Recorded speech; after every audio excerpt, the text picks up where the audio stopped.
এখানে উপস্থিত আমরা সকলেই জানি, হয়তোবা কেউ বলবেন, কেউ হয়তোবা বলবেন না। বাস্তবতা হচ্ছে এই যে আপনি এই মৃত্যুদণ্ড দেওয়ার মধ্যে দিয়ে ব্যক্তি শেখ হাসিনার রাজনৈতিক ক্যারিয়ারের ইতি ঘোষণা করতে পারলেও এটি এক্সিকিউট করা কতখানি জটিল, এটি এক্সিকিউশনের সাথে আমাদের রাষ্ট্রের উভয়ের সম্পর্কের ক্ষেত্রে কতখানি জটিলতা রয়েছে সেই বাস্তবতা কিন্তু আমরা জানি। সেটা ভবিষ্যতে রাষ্ট্র বিবেচনা করবে। তবে একটি আর আমি আজও বুঝি না, আমি এই কথাটা স্পষ্ট বলতে চাই, বুলডেজার কে কবে কেমনে পায় আমি তো জানি না।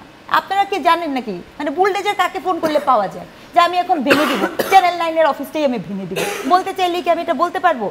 আপনি এই ইউএনের রিপোর্টটি মানে ইউএন তার যে ইন্টারেস্ট দেখেছে সেখানে ইউএন স্পষ্ট একটা কথা বলেছে। দেখেন, আমি ব্যক্তিগতভাবে যেহেতু আমি মানবাধিকারে বিশ্বাসী, আমি এটা এই কেন্দ্রিক না, যারাই মানবাধিকারে বিশ্বাসী তারা আসলে মৃত্যুদণ্ড নামক শাস্তিটি পৃথিবীতে সভ্য দেশ থেকে তুলে দেওয়ার কথা বলা হয়, ডেথ সেন্টেন্স থেকে। সেটা শেখ হাসিনা কানেক্টেড না, সেটা যে কোনো অপরাধের ক্ষেত্রে যাই হোক।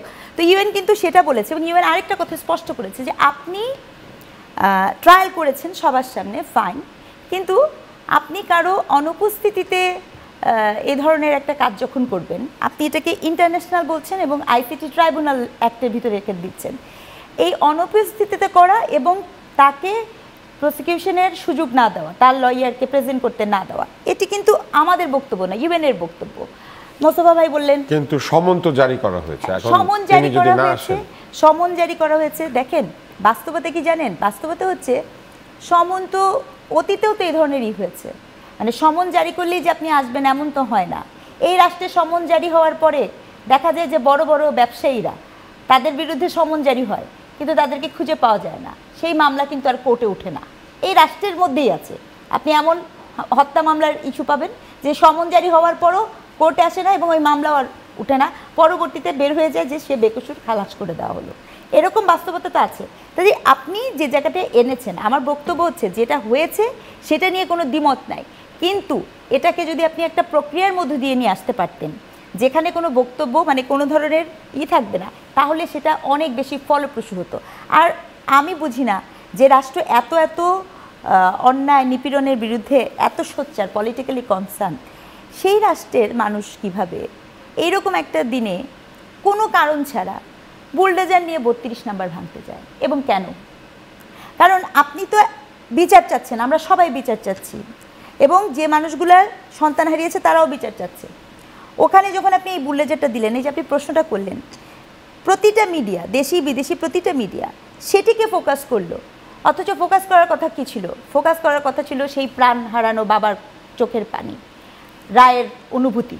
কিন্তু আলাপটা কোন দিকে চলে গেল যে আপনি একটা সহিংসতাকে দেখিয়ে আপনি এই রায়ের জন্য তখন তৎপর হয়ে গেলেন। তো এই যে এটা তো একটা পলিটিক্যাল একটা খুব মানে সাধারণ মানুষের চিন্তার মধ্যে যে কেন রাষ্ট্রে, আর আমি আজও বুঝি না, আমি এই কথাটা স্পষ্ট বলতে চাই, বুলডোজার কে কবে কেমনে পায় আমি তো জানি না। আপনারা কি জানেন নাকি মানে বুলডোজার কাকে ফোন করলে পাওয়া যায় যে আমি এখন ভেঙে দিব, চ্যানেল 9-এর অফিসটাই আমি ভেঙে দিব, বলতে চাইলে কি আমি এটা বলতে পারবো? তাহলে এটা আসে কেন, আর এখানে মারামারি হয় কেন, আর এই নাটকটা আমরা দেখি কেন? তিনটা প্রশ্ন খুব গুরুত্বপূর্ণ। আপনি এই কাজগুলো করেছেন এরকম একটি রায় যখন হয় সেই রায়ের থেকে মনোযোগ সরানোর জন্য। আপনি কাজটা এই জন্য করেছেন, ওই যে আল্লাহর রহমতে মৃত্যুদণ্ড হয়েছে, যদি মৃত্যুদণ্ড না হতো, যদি যাবজ্জীবন হতো, তখন আপনি এটা দেখিয়ে একটা সুন্দর মতো প্ল্যাটফর্ম করতেন, এবং তখন কোনোভাবে এই রায়ের কোনো গ্রহণযোগ্যতা কোথাও কি থাকতো? গল্পটা এরকম হতো না।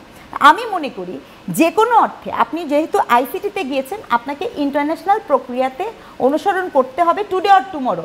আর এই রায় হওয়াতে এখানে উপস্থিত আমরা সকলেই জানি, হয়তোবা কেউ বলবেন, কেউ হয়তোবা বলবেন না। বাস্তবতা হচ্ছে এই যে আপনি এই মৃত্যুদণ্ড দেওয়ার মধ্যে দিয়ে ব্যক্তি শেখ হাসিনার রাজনৈতিক ক্যারিয়ারের ইতি ঘোষণা করতে পারলেও এটি এক্সিকিউট করা কতখানি জটিল, এটি এক্সিকিউশনের সাথে আমাদের রাষ্ট্রের উভয়ের সম্পর্কের ক্ষেত্রে কতখানি জটিলতা রয়েছে সেই বাস্তবতা কিন্তু আমরা জানি। সেটা ভবিষ্যতে রাষ্ট্র বিবেচনা করবে। তবে একটি